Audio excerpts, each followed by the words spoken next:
Hello, everybody, and welcome again to our environmental justice lesson. My name is Natisha Washington, and I'm the environmental justice organizer for 412 Justice. In today's lesson, we're going to have a special lesson that's kind of outside of our regularly scheduled lessons, which is about the train derailment. We've had so many questions about what's going on with the train derailment, how it affects us, how it's affecting the air quality. So we decided to make a video on the timeline of the train derailment, what actually happened, and how it's affecting us here in PA. Now, let's start off by saying train derailments are nothing new. Train derailments happen every year in our country, with 2021 having 293 derailments in their year, and the FRA, or the Federal Rail Administration, saying that there are almost 1,000 derailments every year in our country. They say that there is at least one train that slips off the main tracks that come through our states that carry loads from New York, New Jersey, Chicago, and many other stations. Since 2018, we've had 8 major train derailments with Norfolk Railways in our region. In August of 2018, we had a derailment right here in Pittsburgh in our South Side area, right at Station Square. We had multiple cars be derailed off of the track due to a defect that was not found 3 weeks before in a previous inspection, but once it happened, caused major damage to our area and had multiple days of repair before they could get the trains back on the rails. So in February of 2022, we had another train derailment that happened in Beaver County. Now, this big derailment that happened is still present today. When the East Palenstine derailment happened, people went to Beaver County and found that their mess was still not cleaned up. In May of 2022, we had a train derailment in Harmer Township, which leaked 3,000 gallons of petroleum distillate into Guys Run Creek, which actually also opens up into our Allegheny rivers. Now, one more thing before we go into the timeline. This train derailment could have been preventable. It has been said by many officials, many researchers, that this could have been prevented. And one of the ways that it could have been prevented is actually listening to the railroad workers. Now, for those who don't know, prior to this event happening, railroad workers were on strike. And this strike was supposed to come to an agreement in September of 2022. But once they didn't, Joe Biden had passed a bill that had ended the strike, leaving the workers not having the compensation and paid time off that they were seeking. There was also another issue that is related to these derailments that wasn't listened to by many of the workers, and that is the maintenance of these trains. Now, even though our train companies have made record profits during the pandemic and even just last year, they have lost a lot of staff and they have cut back a lot on their maintenance costs. Now, let's talk about the actual train derailment, shall we?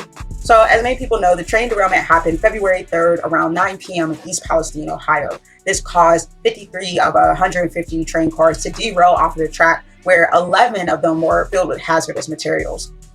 These hazardous cars had vinyl chloride, ethylene glycol, ethylhexyl acrylate, and butyl acrylate in them. Now, I'm no scientist, so forgive me if I mess up the names, but the biggest toxin that was talked about and is of biggest concern is vinyl chloride. Now, this is a colorless gas that does burn off easily, so the burn and vent method was a proper method to take for it, but it is also linked to many cancers.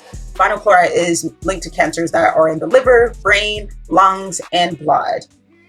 People have all over been putting in complaints and reports about their heads hurting, about their eyes being irritated, their throats itching, and other symptoms that are closely related to the symptoms that we see from these chemicals. After the results of the air and water test came back, many people were very skeptical on these results because people were still experiencing these irritated eyes, these headaches, dizziness, shortness of breath, amongst other health issues, but their elected officials and their federal departments were telling them that it was a-okay.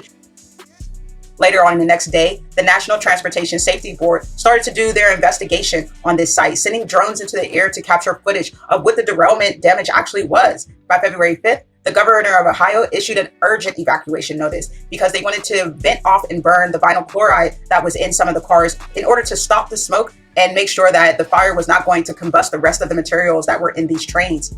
On the next day, on February 6th, Governor Shapiro of PA also had a mandatory evacuation within the 1 to 2 mile radius of the derailment. Later on in the day, the EPA decided that it was going to implement its Super Fund, which is a cleanup process that is going to be funded by the Norfolk Railway to clean up all the contaminants that are in the air, the water, and on the surface and the soil of this community. Even though they will be also contributing to this Super Fund, the Norfolk Railway is also going to be spending around $8 million to help fund the resources for the community, whether it's water filters, supplies for cleanup, or testing.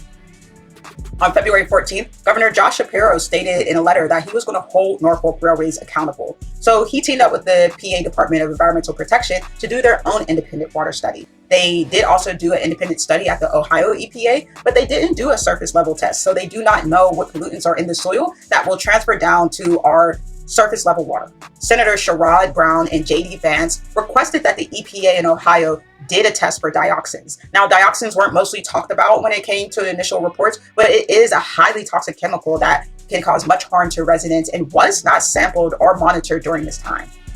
Governor Shapiro, with the EPA admin Michael Regan and Ohio Governor Michael DeWine, decided to not only set up a shelter for residents who did not feel safe going back to their homes, but also put up mobile clinics that were around the area to test residents that were experiencing any of these irritations or symptoms from these contaminants. To further address this issue, acting PA Attorney General Michelle Henry announced that there will be a hotline where people can call in to make their complaints about their experience that they've had prior to the train derailment. Since then, we've seen a multitude of town halls and webinars and conversations around this issue and how we can help residents that are being affected by this. Now, since this derailment, there has been more.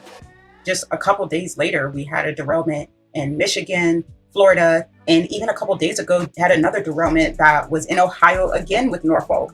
Now, after the second derailment, there was lots of pressure being put on Norfolk Railways to have better safety measures.